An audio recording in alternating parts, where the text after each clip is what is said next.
My name is Ed. I work here at Patchogue-Medford Library at night. During the day, though, I am a mechanical engineer.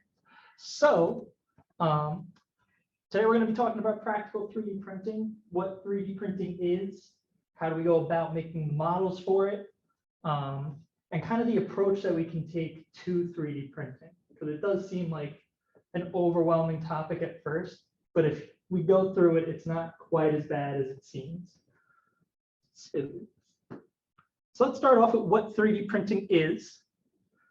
So 3D printing is the action or process of making a physical object from a three-dimensional digital model, typically by laying down many layers, thin layers of material in succession. So that's really fancy for, we're going to take an object that we're going to design. It's going to have three dimensions, so it's going to have a height, a width, a depth, you know, the things that you measure when you're trying to figure out if, you know, a table is going to fit in your room. We're going to give that to a computer, and it's going to cut it into really thin layers. So it's the idea we all thought as a kid that, you know, if you just taped enough paper towel rolls together, you would get the big, like, gift wrap roll. It's that same process, just down to a much thinner level. Let's see.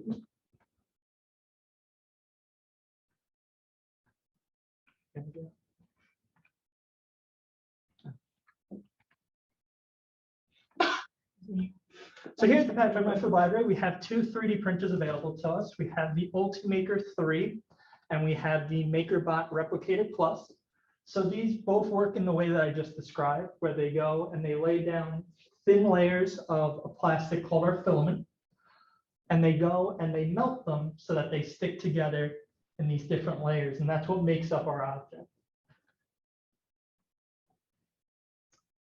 So we're talking about 3D printing, we're talking about the 3D modeling and CAD. So that's how we get these objects for the computer. So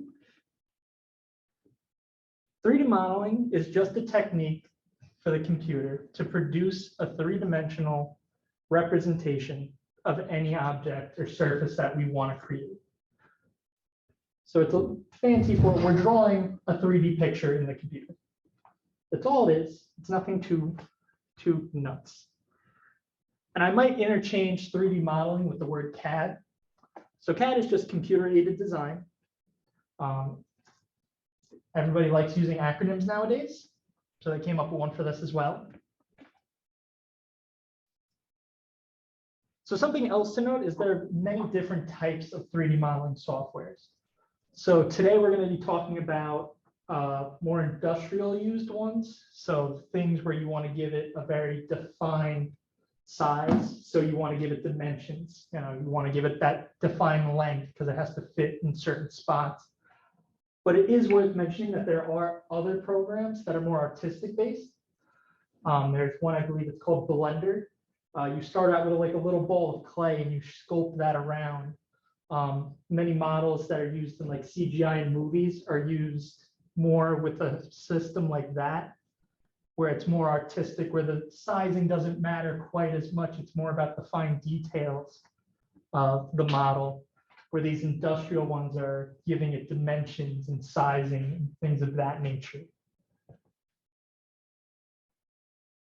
So it's a practical 3D printing class. So we're going to talk about how we can use 3D printing.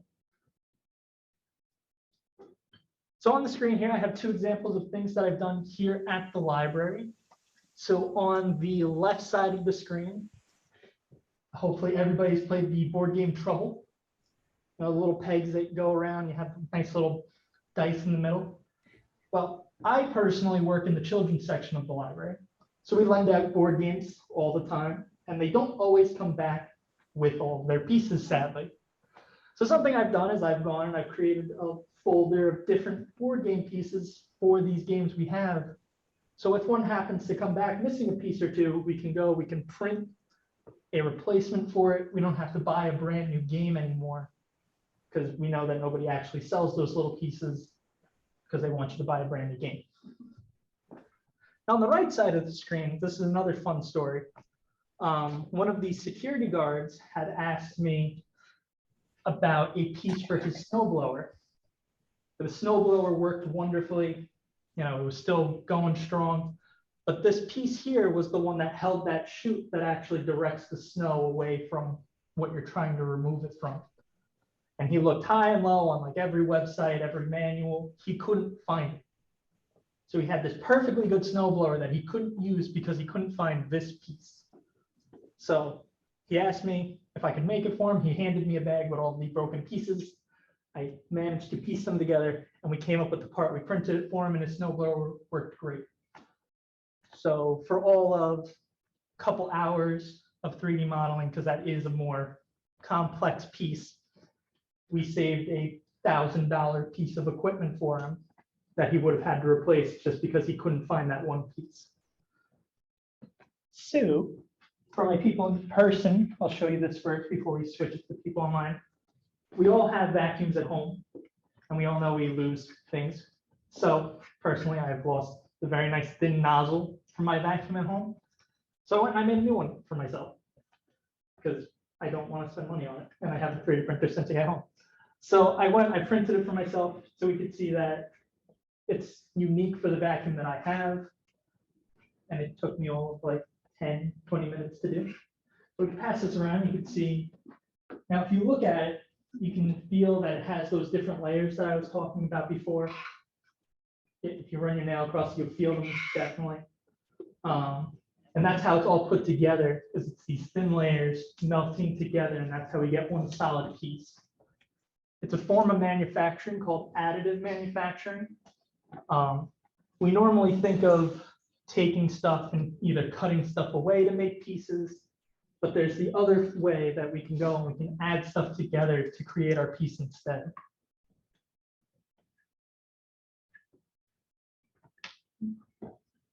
Is that how thick they can get, or can get thicker than that? So it can get thicker than that. That's all based on how you go and draw the piece. So because it was a vacuum, it's going to be bumped and knocked around, but nothing weight bearing or too hard on it. So I made it thinner to save material. So that's thin? That's on the thinner side of things. I think I made it about 1/8 of an inch thick on all the sides. But again, it's up to how you want to make it.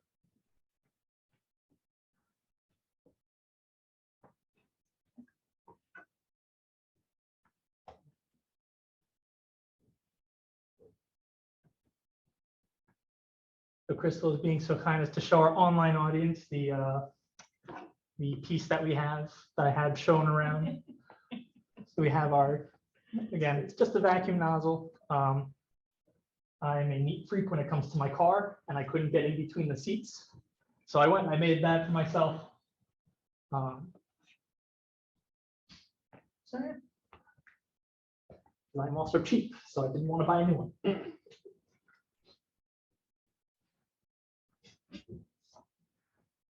So a couple things to note before I start explaining how the 3D modeling softwares work in general. So the first thing, which is something that even I do, because something I will tell you is engineers are opportunistic and lazy. So there are websites that already have hundreds of 3D models readily available to you. The one I have here called Thingiverse is completely free. People go on, they make cool things, and they upload it for everyone to use.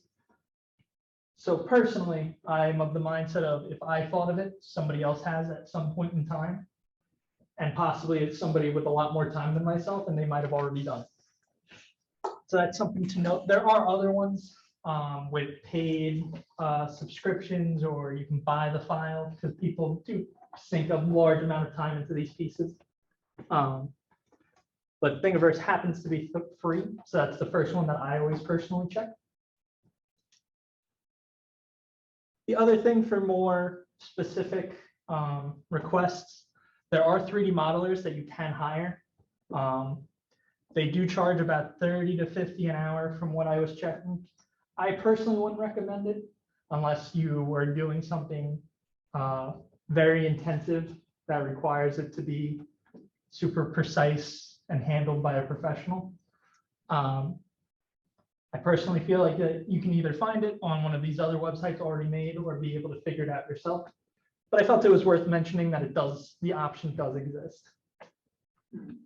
So one of these more industrial 3D modeling softwares that are out there is called Fusion 360.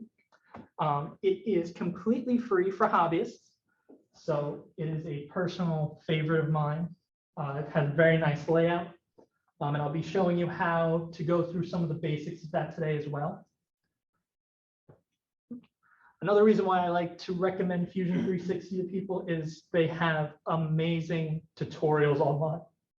So like I said, I'm going to go through the basics with you today. It can be overwhelming the first time you look at it. Their tutorials are also great. So between the two, I think you'll be able to have a nice, good grasp on how to start making shapes and such. So now something that I think is going to be interesting. This is the approach that I personally take as an engineer when I start making a model. So one of the first things that I do is I look for basic shapes in the object. So we can use that vacuum nozzle that I showed everyone earlier. So obviously to connect to the hose is a circle. So we can add a circle to our object. The shape of the nozzle itself, it's a rectangle going all the way up the shape that we're looking at. So it's most objects are combinations of just the basic shapes that we use every day. So we can look for those, and that can help us simplify what we're trying to make. The next thing I personally look for are what are the key features. So for going back, we're going to keep going back to that vacuum nozzle. The circle that attaches to the hose, well, that's a key feature. It has to interface with the hose of the vacuum. So that's something important that we want to pay attention to. The nozzle is the other key feature because that's what we're using. So the purpose of it was to be thin. So we want to make sure it stays in a thinner profile so that we can use it. Which leads me to my third point. If we're modeling something that we had that maybe broke, what are the things that we need to keep?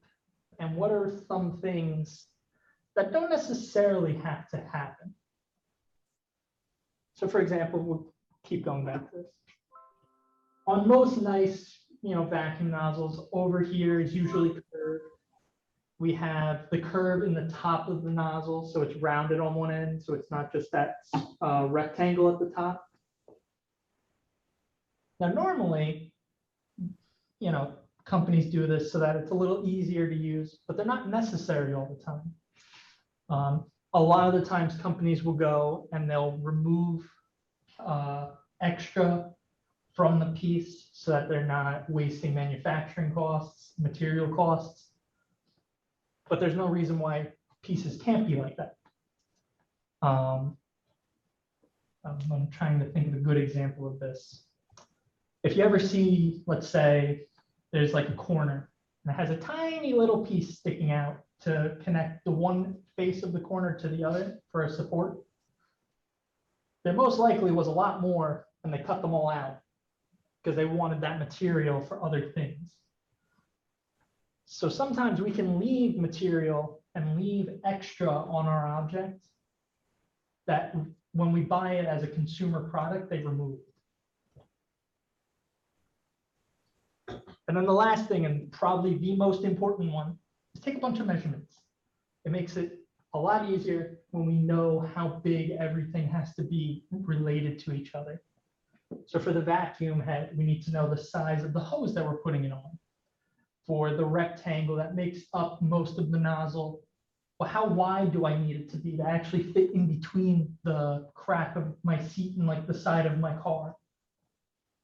And you won't always get it right the first time. For the vacuum nozzle, I actually made a second one last summer, and it was too wide, and that's why I made this one, because I couldn't actually get it in between my seat, and it was really annoying. So we made another one, and this time it works, so I'm a lot happier. So those are the big things that I look for when I sit down to do a model. So We're going to go through a couple examples, some household things that I think everybody has either wanted, used, or the other. So the first example is a pencil holder. Everybody has one on their desk. You need one in your house. And the other one is a wall hook for hanging coats, pictures, a variety of different things around your house. We always use those. But these are things that we can print from our 3D printer and aren't too hard to make ourselves. So I'm going to switch over to Fusion 360. We're going to give it a second. So we first open up the program. This is what it's going to look like. The sidebar can just go away. This is where everything gets saved. And we'll be left with that top bar. Now there's a lot there, but we only need to concern ourselves with the first tab here, which is the solids tab, which is already open. The very first thing we're going to do when we start to 3D model something is we have to start at what's called the sketch. So like I was saying, every 3D model is a three-dimensional part that we're going to make, but it starts in one dimension, like a piece of paper. So we'll go, and these are just different ways of orienting our object. Which one you pick actually doesn't matter. That's like a super specific industry thing where they want different views of it, and that makes it more universal to be able to find. So if we want to make our pencil holder, there's three ways we can go about it. So there's the additive method. So we can start with the base of the pencil holder. So we can make a really simple one. So it could be a circle. We can make that. We can give that a dimension.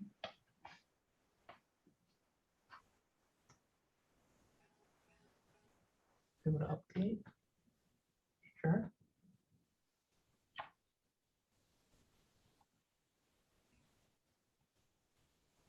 So we have our circle base.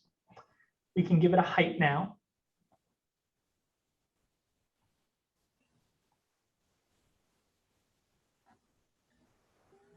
So we can go and we can just make a second drawing on top of the first one that we made.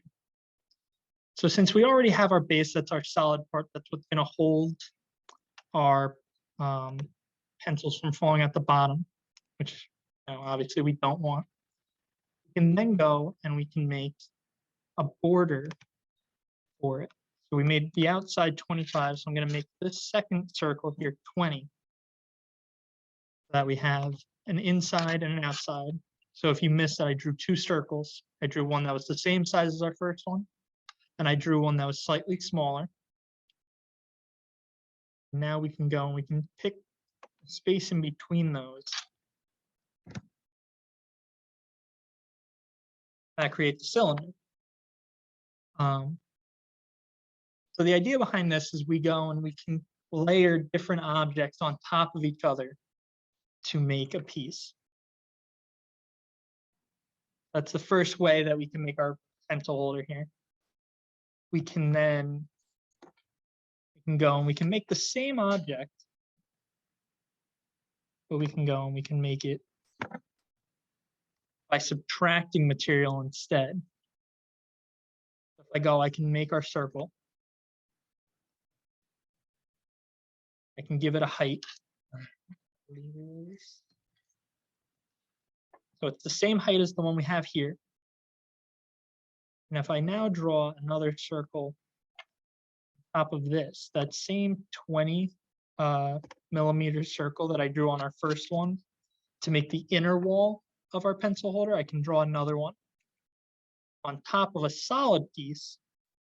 And instead of adding material, I can remove material instead.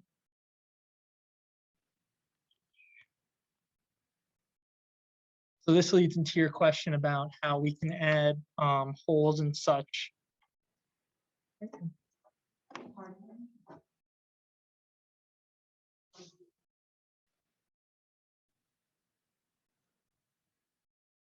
So it uses the same tool. I forget certain things, I'm sorry. Different programs do them in different ways. So for Fusion 360, to make a hole, you just use the same extruding tool that usually adds material, and you put it through material that you already made, and it'll make a hole for us. So now you can see I have two objects that are exactly the same, but we made them in completely different ways.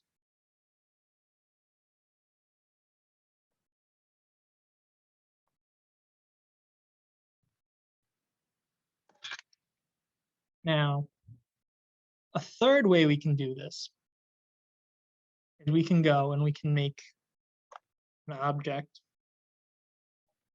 and we can make the profile of the object instead. So now, so far we've been working from the bottom up and then from the top down.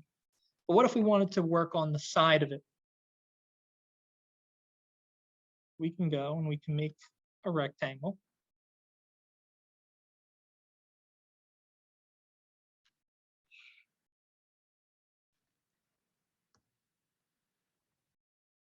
We can use a tool.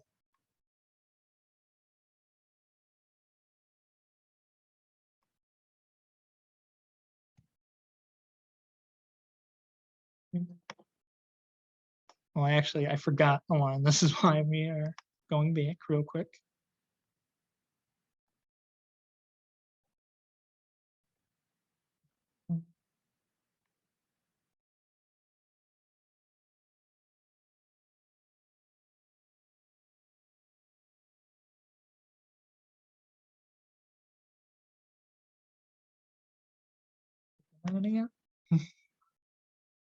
Um,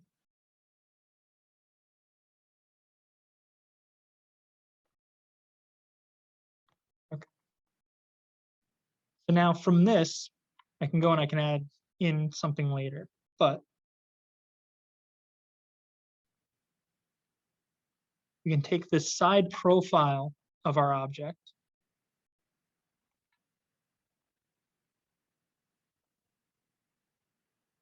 And if we revolve it around the center, we get that same cylinder that we had before. And if I had remembered to actually make out the center portion, we would have our hole in the center and we would have yet another way to make the pencil holder. So those are three different ways that we can approach making something. So there's an additive way where we keep layering different shapes on top of each other. There's a subtractive way where we look at the general shape of something and remove material until we have what we want. And then there's the idea of we can look at the side of an object and see that it's familiar all the way around, almost like a can or a vase. And we can take that side profile and then create a circular way around it instead.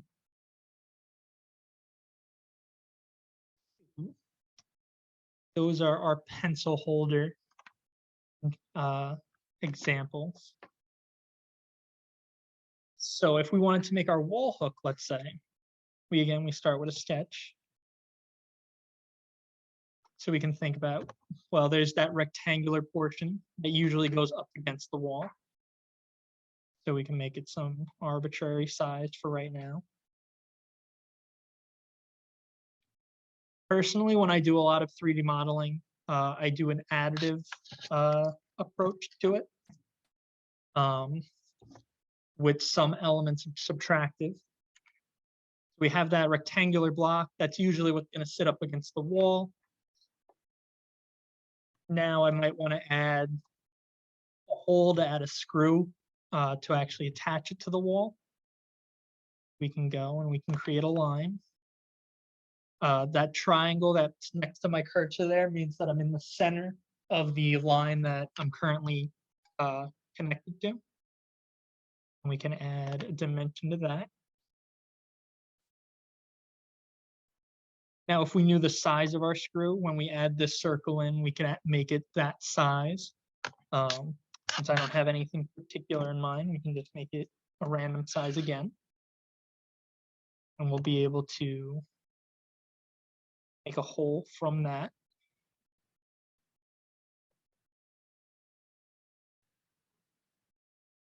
So like you asked earlier, like, can we include screws and stuff in our, when we make something? So this is a way to do that. So if I wanted the screw head to be flush in the piece where it wouldn't be sticking out to like rub against the back of the painting per se, we can make a larger circle along with this one, so the head of the screw is lower. We then have the hook that we obviously are going to want to add. So we can look at the side. We're going to want to add, a little bit of an angle to that hook so we can take a point. And fusion is really nice. It gives you the length of the line that you're drawing, as well as the angle it is to the piece.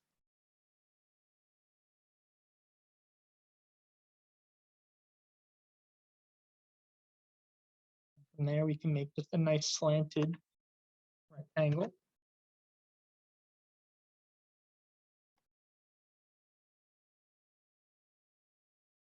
We can add a dimension to that as well.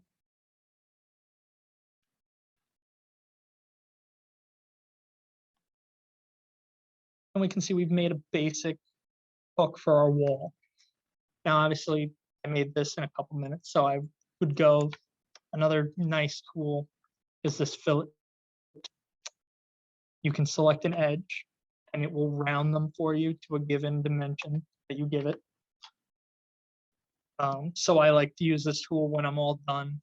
At the end, any corners that I want to get rid of, any rough edges that maybe we might be touching or using, I do tend to try to get rid of. So we can take a look and we can see how it rounded that corner. And it's a little more appealing usually when we make stuff and we add those rounded edges. And I would go usually around and any edge that we would see, I might add a little curvature to. The ones on the bottom that are going to be touching the wall, I would probably leave squared off. So that makes better contact with the wall. But whatever you make, it's based off of what you plan on using it for. That's the big thing that we have to keep in mind is when we design something, well, what are we going to use it for? What is the purpose? Is it just, to be there and look nice? Because there are plenty of reasons to make things like that. Or does it kind of serve a function like this wall hook where it's going to be holding a painting, and we don't want the painting to fall. So we have to, make sure that it's a nice sturdy piece and it's not going to snap on us and break a very nice painting that we probably paid a nice amount of money for. And different things of that nature. So that's kind of everything that I have to outright tell you. So if you have any more questions, I'll be very happy to answer them. I'm here because we have Anderson windows in one of my rooms at home. And they have the plastic grates that go in the window. Okay. Okay. The windows were installed probably 25 years ago. Particular piece of plastic is no longer available. I have resorted to double Velcroing them as I pieced them to only one window grate is broken. The other one is fine. They're plastic. Okay. And they snap in, right? I have gone to the extent of double Velcroing pieces that are broken to the window so it stays there. But it's gotten to the point now that this has to be replaced. It's approximately, I'm going to say maybe 20, maybe 30 inches long, and maybe 24 inches high. And it's 2 pieces of plastic this way and 2 pieces of plastic that way. Is that something that a 3D printer could do? So that is definitely something a 3D printer can duplicate. Something to note is that we are restricted by the size of the printing bed of the printer. So it wouldn't be able to print your piece as a whole. It's too large for that. I think the print surface of the oak for the printers is about, I believe it's like 10 inches by 10 inches. Oh, okay. But something that we can look at is maybe if we make that object as a whole, we can then cut it into multiple pieces and print it as maybe 6 pieces. One of the so another reason why PLA is a very nice material to print in, it is very reactive to superglue. Oh, I remember it was for my senior design project at Stony Brook. I had to add a way to bolt a little box to a frame that I had made for the project. And my professor told me, oh, just super glue on little tabs with bolt holes, put the bolt in, it'll be great. I remember doing it. Within 5 seconds, I couldn't move the little bracket I had made from the box. You would have never known that I added it after the fact. It was as hard as the piece itself. So when an object is too big to be printed as a whole, we can look into splitting it into smaller objects and then piecing them together to make a final project, which I think might be advantageous to what the size of the object you're trying to make. Did you ever, in that design, did you ever do the snap, like where like two pieces like hook onto each other? Yeah, that's another solution that we can do, is designing some type of like locking mechanism to each other. The hook and eye type of an idea. That's definitely something that's possible. Something I'll say is everything that you see nowadays, more likely than not, was 3D modeled at some point in its design process. So anything you see is more than likely possible to make. The difference is how long you want to sit and spend trying to make it. Which is, again, I recommend the tutorials highly. Even now, like I said, I'm a mechanical engineer. I graduated last year. I do that during the day. I still check the tutorials on how to do different things. They're not always intuitive, but sometimes there's a tool made specifically for what you're trying to do. And once you learn how to use it, it makes your job infinitely easier in how you make the piece. One of the people here, we were talking about a desk handle that I had made to replace at their desk. So normally that's a very difficult object to make. It's curved with flat pieces at the end. I remember I was sitting there, I was stumped for the longest time until I looked at how to use a specific tool that goes and it made the handle portion, that sweeping curved part, to connect the two sides that actually connect to the drawer. I looked up how to use it. I was done within 5 minutes after that fact. So there are a lot of these tools that I won't get to today because there's easily a good probably 100 videos maybe in these tutorials because they all cover very specific tools. I believe the one that I'm talking about right now is the sweep tool here. So you give it the shape that you want and you give it a path, a thought for that shape to be created along. And that's how I made the desk handle. But there are many different types of tools that are available to make objects easier. So I keep referring back to your screw in a hole. Well, I have an example here. Oh, So I'm a massage therapist and I got this head for the chair. And one side there's a screw, I can't get it off, and the other side, it's just, I mean, it's pointless, it's supposed to stay up. okay. Because I'm like looking at this, like, being, I can't find the manufacturer of this chair, and I can't go to Home Depot and just be like, hey, this is very specific. So for what you're looking at, those little handles, you can create the handle. So that shape of that handle there. It looks like it would just be a little, it's not quite rectangular. It has a small curve at the end of them, but you can probably get away with a rectangle. And it could just slide right on. And that would be able to make it so that you can unscrew and screw it back onto yourself. So how do we do that at the library? Like I see that you have, the creative space. So how do we book an appointment to like go forward with? On our website. Yeah, on the website. Yep, so you can make appointments for our makerspace online on the PMLIB.org website. If I saw that, it looked like it had to be self-serve, like I don't want to do this. Oh, no. No, okay. You can choose two options. There's like a DIY form or there's like a consultation. And during that. I'm gonna check out your school. If you go on our website under services, there's the technology heading and then there's. Oh, no,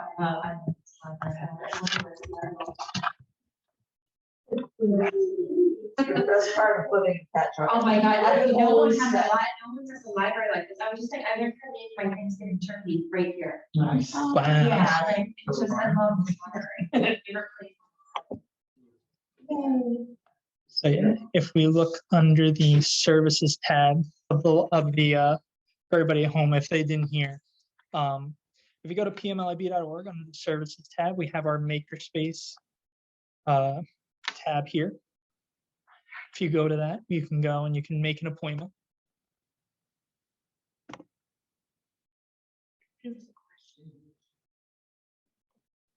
And then from there, you can go and you can see everything that's available in the makerspace, as well as the different times that are available and so on and so forth. So yeah. What was our question in the chat? In the chat, they want to know, have you ever done inflatable 3D printing, like robots that are print in place and then inflate?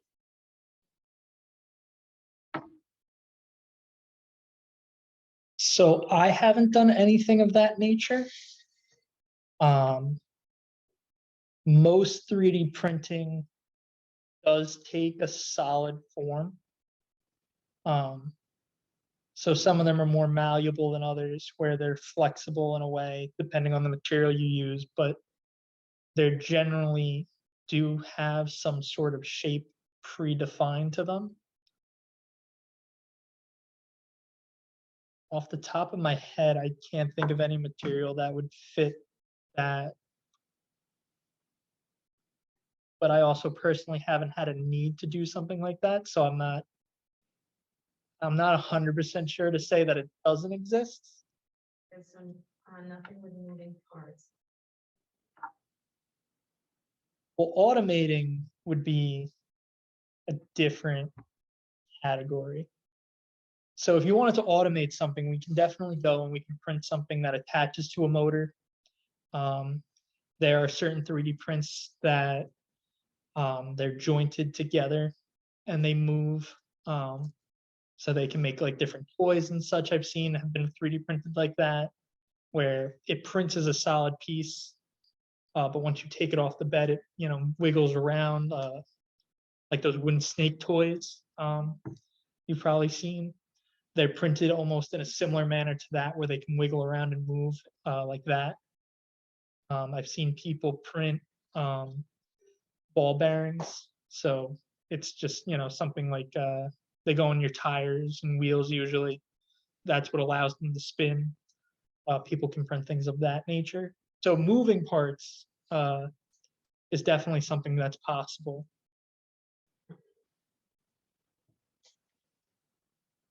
Not for here, but like my daughter and son-in-law bought a house recently with one of those fancy refrigerators, lighting or whatever there.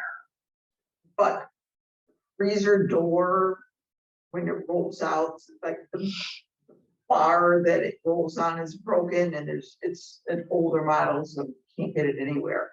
So that's metal, and I don't think plastic would, but like if they went and found like people who you could pay to make a part, a 3D model or a part that doesn't, you can't buy from the manufacturer anymore.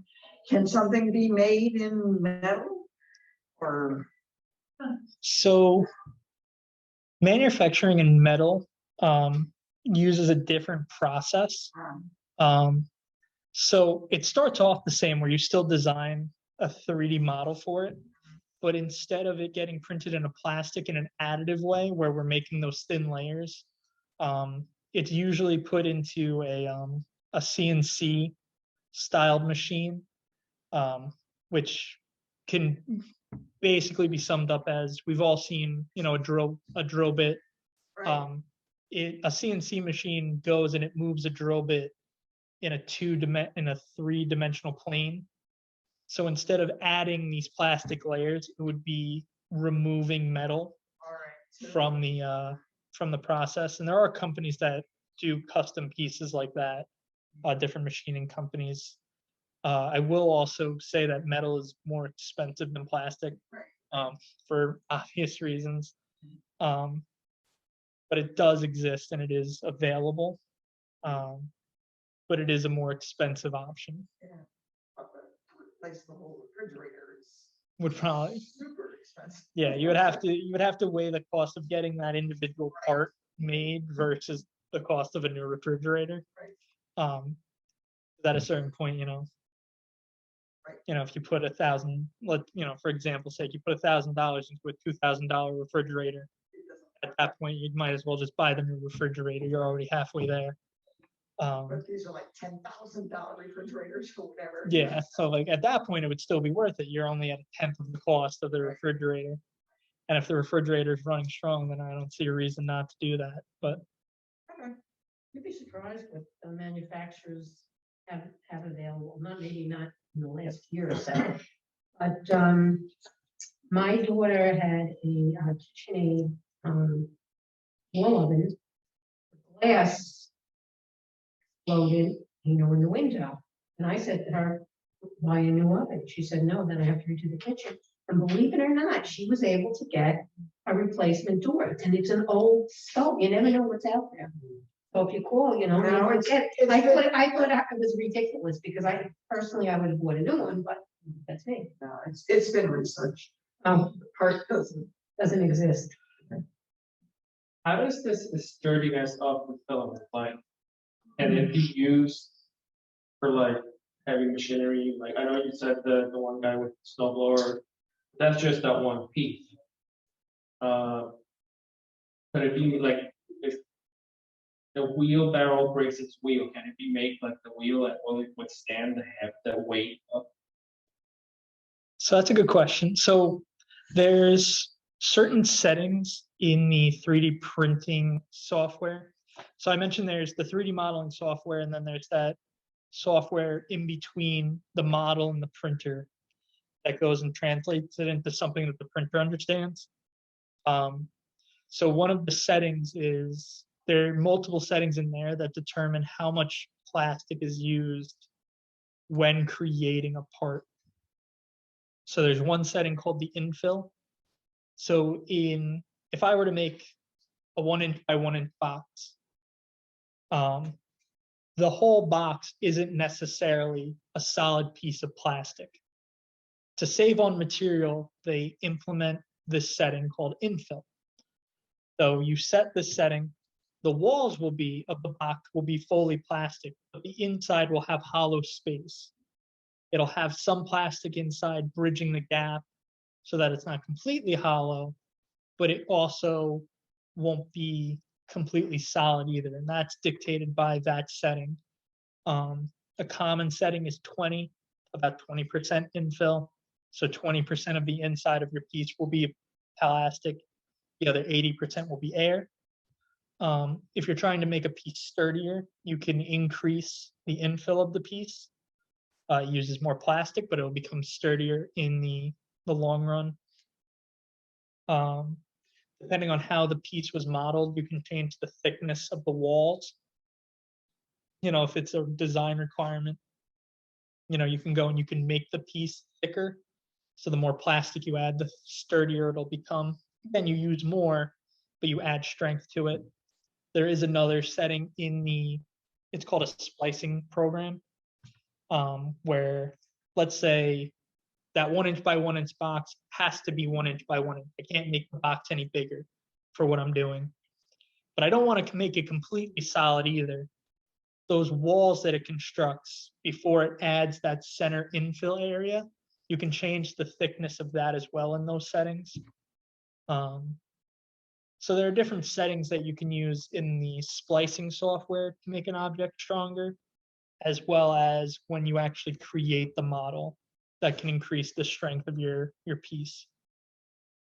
So the wheelbarrow idea, it would definitely, if you used it, as like a homeowner, that might be a reasonable ask of it. If you were a contractor, let's say working on a construction site, it's getting a little bit more abused and used all day long. So that might be where you go when you opt for a new metal one. Is it brittle, like does it break quickly? Actually?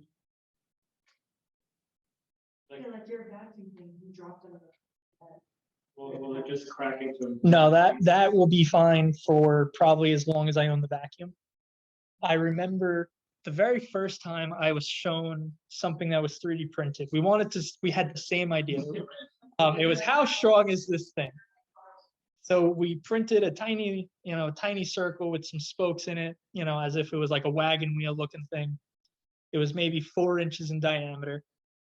And we started throwing it at a wall, because that was the most scientific way that we could think to test this thing. I was in high school at the time, to give you a scale of what we were thinking at the time. So we started throwing it at a wall as hard as we could, and we never got it to break. So depending on how you hit it will change how it reacts. Normally these 3D printed parts will break under high, if you put a lot of weight on it for a long time. That would be the most common way that these would fail. More likely than not, dropping it will be fine, unless it has a very fine, intricate little pattern to it, meant more for a decorative aspect, then that might snap off. The filament is a certain size coming out of the extruder. And if you try to print something smaller than that given dimension, it starts having issues, or the same size of it. But that's for very fine, intricate details. The general shape of it usually will be fine. I'm not having any problems. Is it possible to replicate like a key? Say if you lost the key, or the plaster to get the shape down? So you can definitely do a key.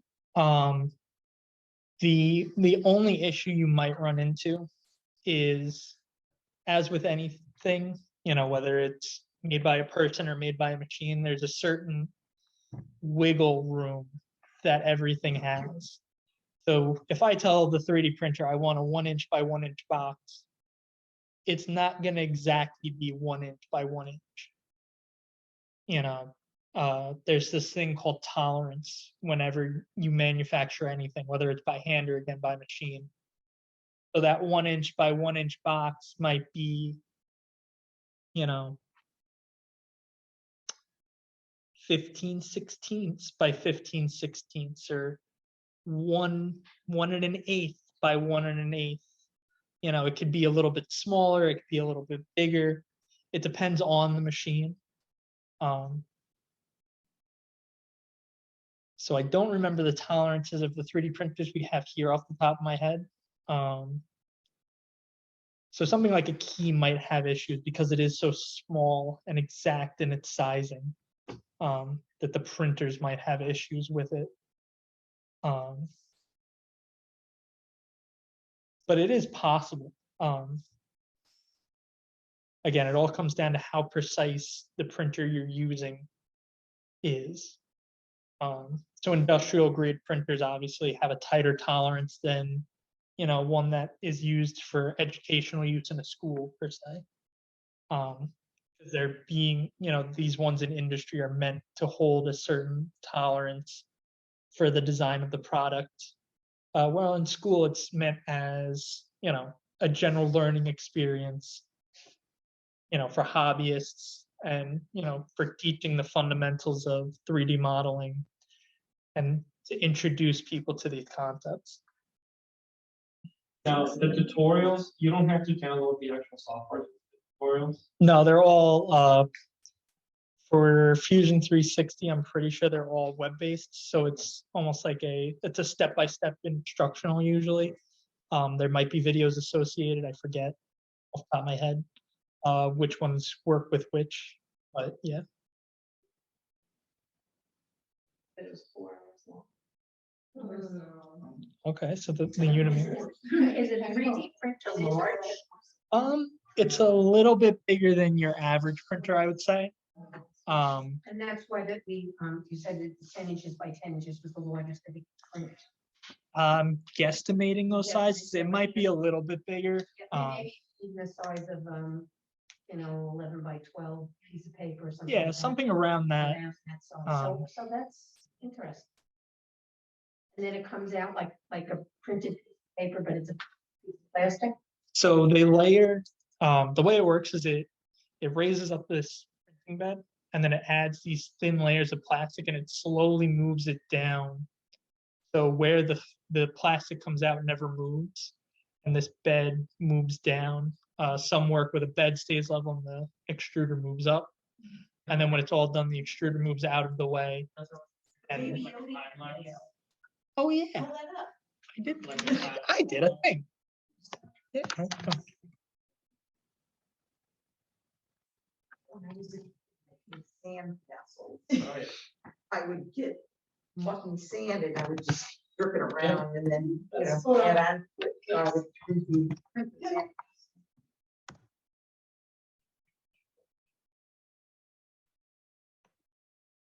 So if you haven't seen it, here's our YouTube channel. And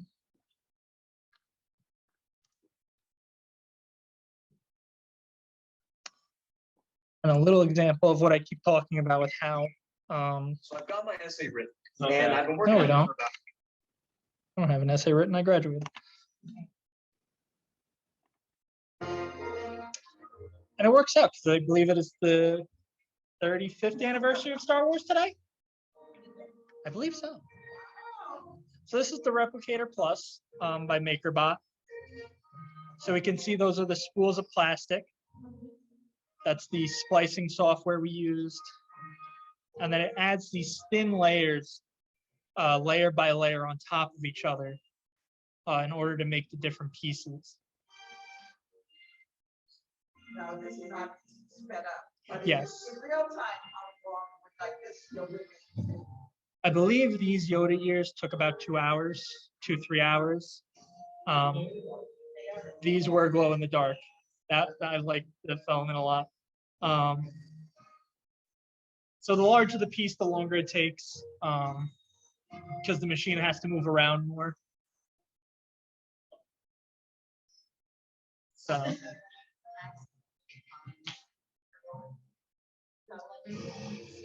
By 7.65 and 6.5 inches high. And the maximum box for the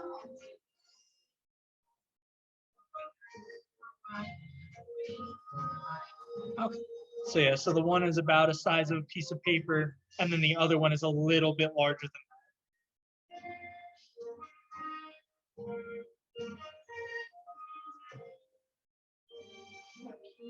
So yeah. So obviously the video is a little dated. 3D printing is here. And that's why I'm here. Thank you very much. Yeah, no problem. If we found something in Thingiverse. Mhm. That we wanted to print, I mean, is Thingiverse free? Yeah. And so we could make an appointment to come here to the library and print something that we found on Thingiverse? Yeah. When you schedule an appointment for the 3D printer, does it allow you to upload a file that beforehand? I believe it does actually. I think yeah. Now that you mention it, when you make an appointment specifically for the 3D printer, it allows you to pre-upload any files that you want to do, so that they're available for you when you walk in. So that's, you can, Thingiverse is just a collection of different files. So you can download it, upload it into the appointment makings on our website, and be able to go from there. Thank you very Very much. good, yeah.